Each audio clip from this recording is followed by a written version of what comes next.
Are you in sales and marketing? Let's talk about branding for sales and ethics of a business person. Let's face it, selling is not easy. There are many reasons why selling is tough, but mainly because of competition. No matter what you're selling, there are people with similar products. But the good news is this: selling is the lifeline of any business. So selling presents an opportunity that others are avoiding. With selling comes support. People are ready to give you per diem or a car for moving up and about. Sometimes they are taking you for seminars and trainings. Selling comes with a lot of support. Selling comes with freedom. Nobody micromanages your time at your diary. You might meet in the morning to be inspired, but to a large extent you run your day. And selling comes with money. If you succeed in sales, oh my goodness, you have the money. People are producing all types of products, but they are not able to move them. So the opportunity exists for anyone who can sell. If you truly are a salesperson, then you understand the sales cycle. But I'm going to mention it briefly. And from my perspective, the sales cycle has 7 major stages: prospecting, initiating contact, identifying needs, presenting the offer, managing objections, closing the sale, and follow-up. Prospecting is when you feel that this person can be a customer. When you identify a human being as a potential customer. Initiating contact is when you call or you send them an email. You start the conversation. Identifying needs is figuring out whether this person needs the product you're selling. Do these people need a house or they already have a house? Do they need a car or they already have a car? Do they need an education policy or they don't have kids and you're trying to sell something that they're not interested, that they can't buy? You try to figure out their needs. Number 4, you present the offer. What is the cost? What are the benefits? What are the features of this product? How will it solve my problems? Number 5, you manage objections, because often than not, a customer will raise a query. Maybe it's the price. They are comparing the competition. Maybe it's your product is not as flexible. Maybe it's not going to be available or after sales service. Whatever objection they have is your responsibility as a salesperson to manage. Number 6, you close the sale. What's that? That's the time the customer makes the payment. And then number 7, follow-up. What's that? You call them and ask them, hey, how is the car behaving? The car you bought from our dealership, is it doing good? Yeah. Do you know someone else who can buy that type of a car? What are you doing? You're now asking them for referrals. Somebody buys a house and they're happy. You ask them, look, I'm just finding out whether you like the neighborhood. Do you know someone else who may be interested with such a house? You only ask for referrals during follow-up.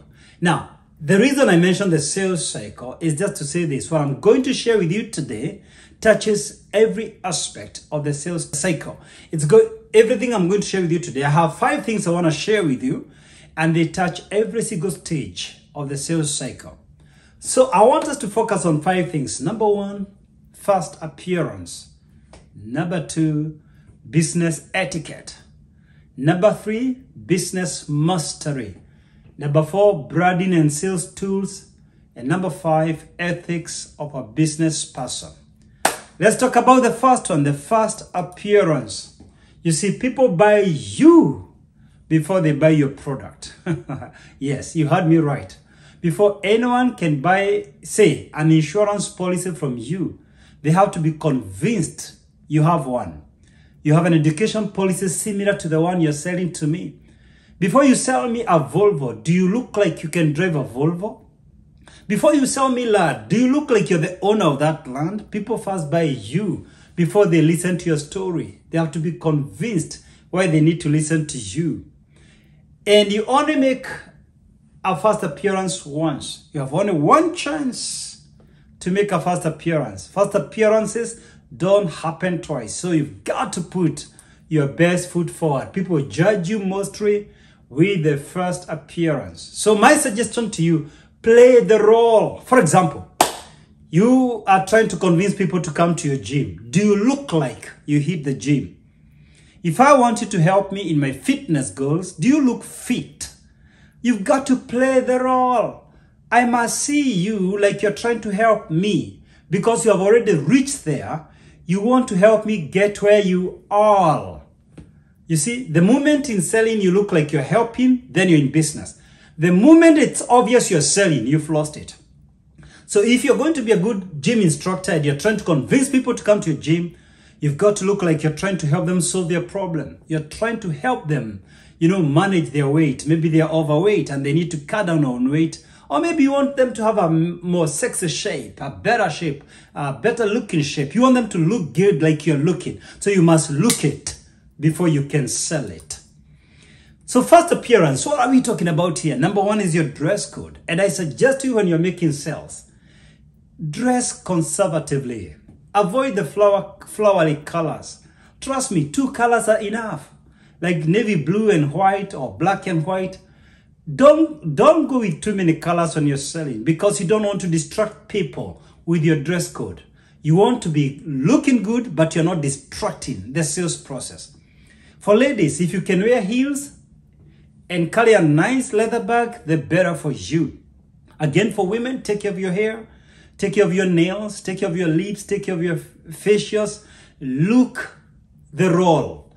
Look, the standard, the class you're trying to sell. And one of the advantages of heels is looking taller. Tall sells. Walk confidently. Stand confidently. Smile before you meet the customer. Smile from a distance. Smile invites people to talk with you because it frees your heart and your spirit. It creates positive energy. Greet people with warmth, with energy, with charisma. Yes, you're still formal. This is a formal relationship. But put some energy into it and maintain eye contacts. It is said the eyes are the windows of the soul. Maintain eye contact throughout. If you avoid eye contact, people become suspicious that you're cheating on them, or you're not confident with what you're selling, or you're not confident with yourself. Remember, in communication, the simple rule, 55% non-verbal, 38% vocals, and 7% your words. What's that? 55% of all communication is non-verbal. It's your body gestures, it's your dress code, it's your smile, it's your eyes, it's the way you stand, it's your confidence. 55% of communication.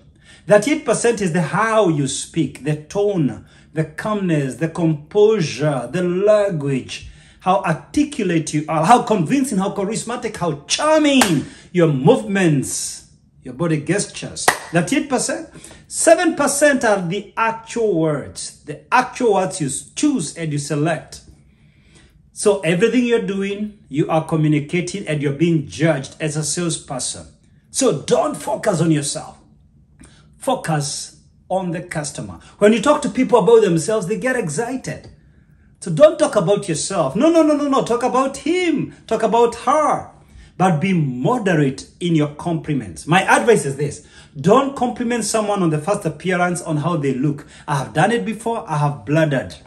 Trust me. It's a blunder. Don't do that. Don't comment about their face, their shape, their clothes. Compliment them about their achievements. Hey, dude, how did you manage to build a business? How did you manage to acquire 50 trucks? How did you manage to build such a school? How did you manage to build such a hospital?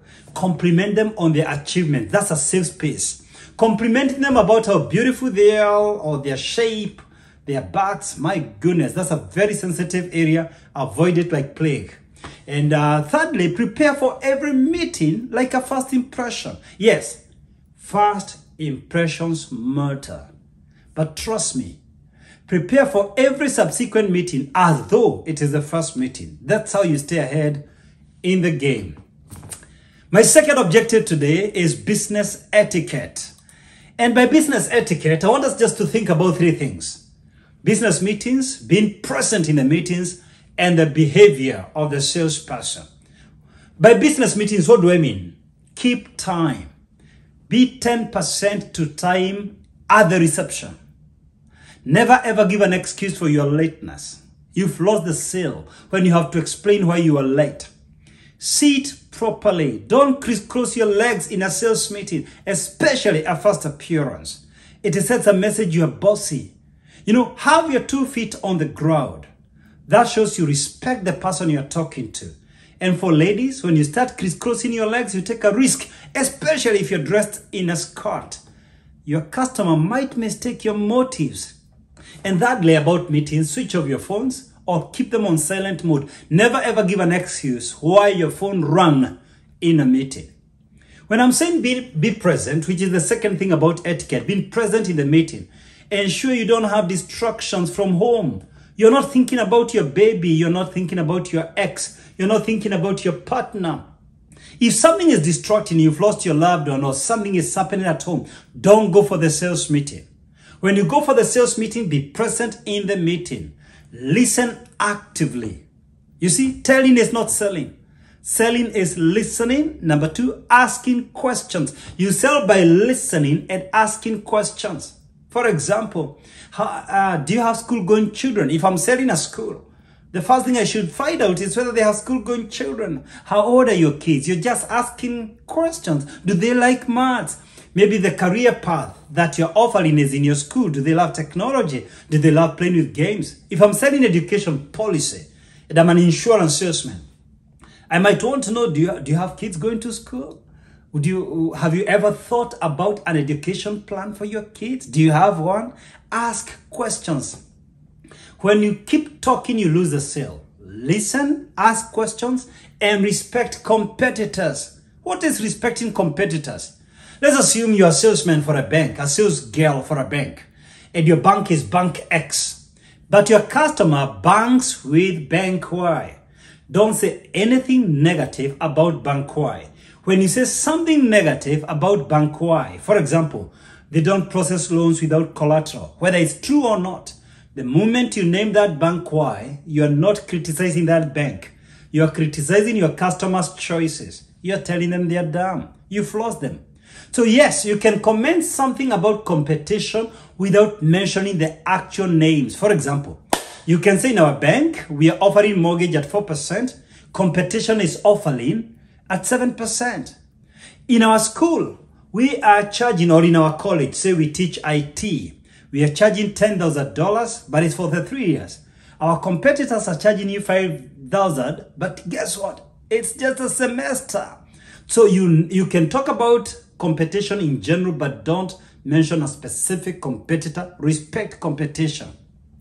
And the third thing about business etiquette is behavior, your own personal behavior. 3 things. 1, mind your language.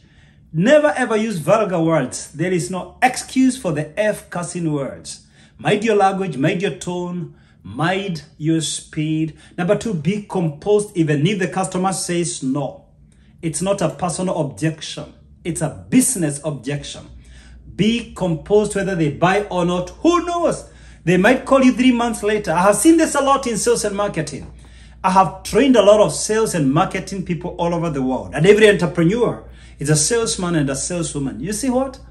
Some people will object and 3 months later, they just call you. Hey, come on. By the way, can you tell me more about that food supplement you are selling?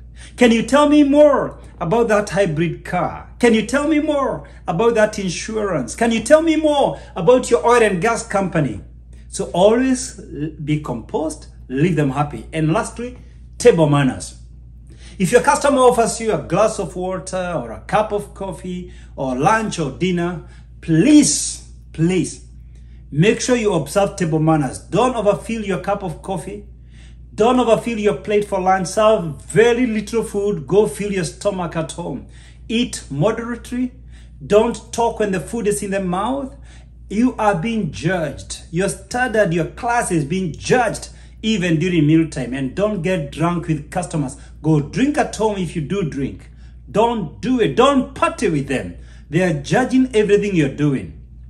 Now, the third thing I want to talk about, the third objective of this seminar today is business mastery. And business mastery, I just want to say, know your business. Hey, know your business. What do I mean? 3 things. Know your industry, know your product, know your customer. Know your industry. For example, Coca-Cola is not in the refreshment industry. It's in the entertainment industry.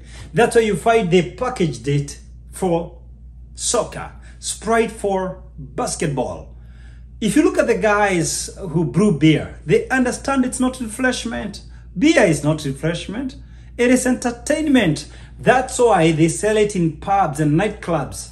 Those are their customers. They associate it with unwinding. They associate it with leisure. It's in the entertainment industry. If you don't understand your industry, you cannot position your product objectively. You've got to know your industry, get to know the players in the industry, get to know your market share that you're trying to claim, get to know who has the monopoly, learn the best practices from them, benchmark. Don't copy them, but benchmark. Number two, get to know your product.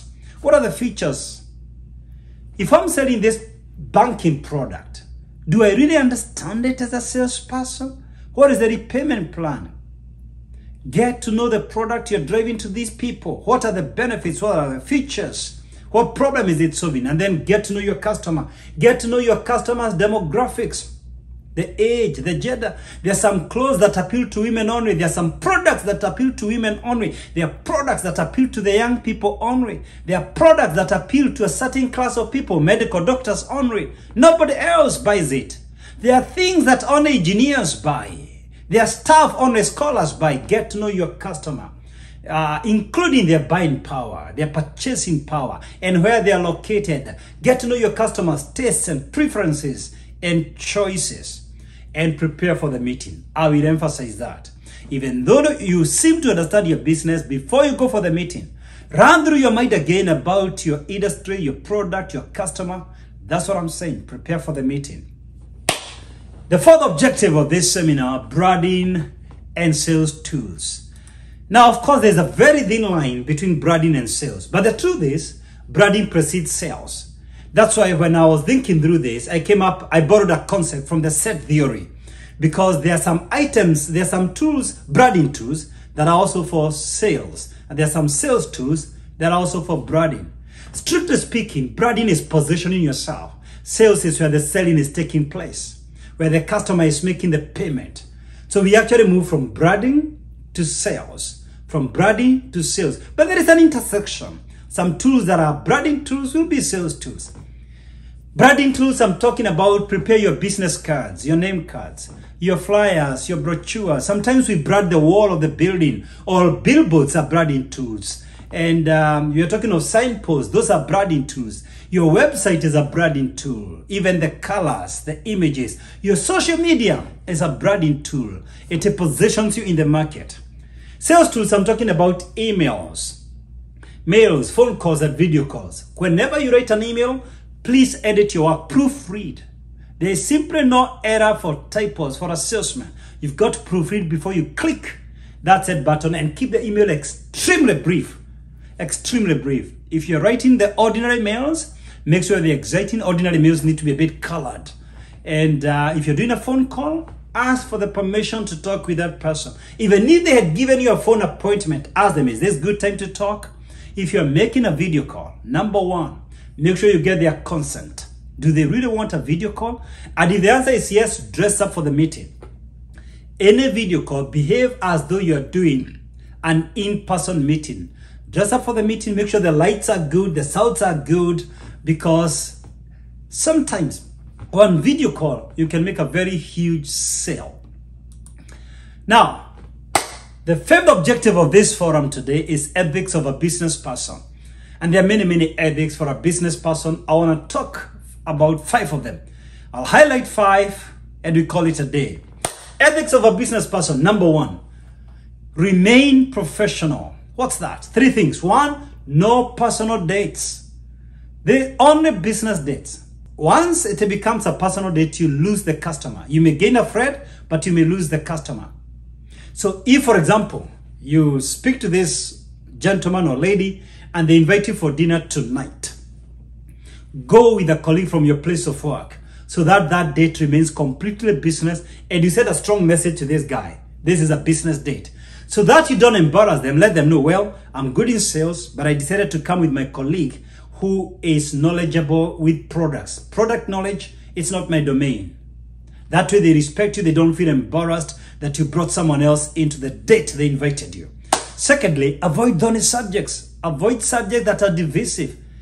This is not your evangelism meeting. Avoid religion, avoid politics, even avoid morality. Yes, they may not subscribe to your morals, but this is a business meeting. Stick to that. You know what? I speak in business meetings a lot, but I'm also a preacher.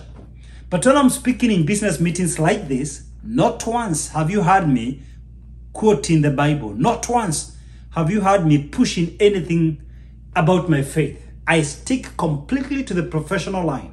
And you've got to respect the people who invited you for a business meeting. They didn't expect anything else about your personal beliefs. Don't take them to the business meeting. If they want to know more about your faith, you can share with them, with their permission, outside the business circle. And that way, focus on one business. For example, there are people who go to sell insurance. The guy doesn't buy. And then they say, you know what? In my car, I have clothes. I also sell clothes from Turkey. Come on. You lose face. You've lost yourself as a professional. Stick to one line of business.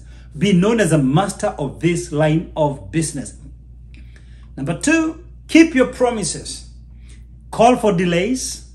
There are no excuses. Call in advance for delays, even delays in payments. Number 2, don't oversell. Don't promise things that the product cannot deliver. For example, you're selling cars and you tell your customer, this car, even if you have an accident, nothing can happen to you. You know that's a lie. No such a thing exists. Instead, you can tell them, I understand that this is the safest car on earth or among the safest cars. But you don't have to say nothing will happen to you if this car even gets an accident, because that's an outright lie. And the customer will wonder what else you're cheating about. And thirdly, accept return goods. Let's say you sell hardware products and then a customer returns a product. They say it was defective. Could be a door lock. Accept it back. It is simple. The moment you don't accept it back, you lose that customer and his whole network. His cousins, siblings, nephews, nieces, friends, neighbors, you lose all of them. So you would rather make a loss on this product, but don't lose that customer. They will come and buy much more from you, and they will encourage their network to come. Every customer you lose is a whole network. And I'm saying this because here in the US, if I go to a restaurant and I don't like the food, they change for me immediately. They don't even argue. Why? They know they would rather go a loss for that one meal rather than losing all the meals I would buy in a year. And all the people whom I know, whom I'm going to tell this guy sells stale chicken. So don't lose a customer because of a return product. Accept it. Absorb that loss. The third thing about ethics is honor business covenants. Be loyal to the guy you are selling the product for. If you're selling for bank XYZ, don't talk about another bank. Even if you own a microfinance, don't discuss about your private financial solutions. Yes, I'm saying if you sell clothes or shoes for a big brand like Nike, and then the customer can't afford, and then you say, well, I have these shoes from China. No. You are losing ethics. And your customer may not even respect you for it. Number 2, don't undercut. Don't try to undercut the person who has given you the opportunity to sell. No. Stick, be honest with the commitment you made for this company. Sell for that company alone. As long as you're there, you've got to respect the business covenants, and that they respect business secrets. For example, you're a banker. You're going to get very privileged information from your customers about their financial lives, their struggles, because they're looking for your intervention. This information is not for broadcasting. It's not for telling every person you meet, hey, those dudes are broke. Oh, come on. You know what? As a salesperson, people entrust you with very privileged information. You've got to respect business secrets. The fourth thing about business ethics, have a strong work ethic. And by that I mean 3 things. Stretch your targets. If last year you are making 5 phone calls every day and 3 in-person visits, stretch. Do 7 calls this year and 5 visits. Or stretch your targets. If your targets last year were, say, $10,000 a month, you can say, I'm going to hit $15,000. And make sure you hit your targets. Once you set the target, hit the target. Go the extra mile. Don't work by feelings, work by purpose. This is a target you have set.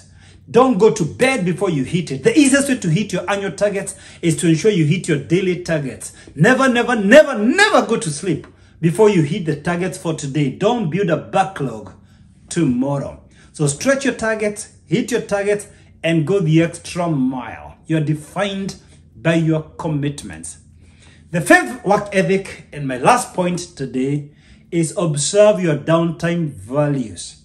Let me say this. For example, let's say someone is a school principal. He is the director of the school and the school principal of a high school, a private high school. And then you meet this guy in a certain nightclub playing with girls, high school girls, who qualify to be his daughters. Will you trust this guy with your daughter in high school? Will you really take your girl to his high school? I doubt. Yet this is off working hours. He didn't do this during working hours. But the truth is, as a salesperson, even when you're not at work, you are being judged. You can't afford to lower your standards, your ethics, your morals, your values when you're out of the office. Everywhere you go 24/7. You're the face of the business. You're the face of the organization. You are being judged. You're not like the school accountant. People may never know him. He's behind the scenes. You're not like the school cateress or matron. They may never be known, but the salesperson is the face of the organization. So 3 things. Number 1, never over-party. Always be controlled. Always know that everybody in that pub is a potential customer.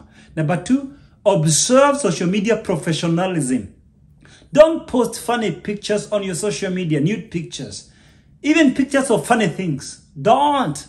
Your social media is part of your branding process. And number 3, join networking clubs. Some of the best sales you'll ever make is just because you joined a certain golf club or a tennis club or a bowling club, whatever it is. But if you join a social networking club, you're likely to meet people and create a rapport for your business. Now, there's a video I did, and I encourage you to watch it. It's going to encourage you build your business brand. It's called How to Build a Business Brand.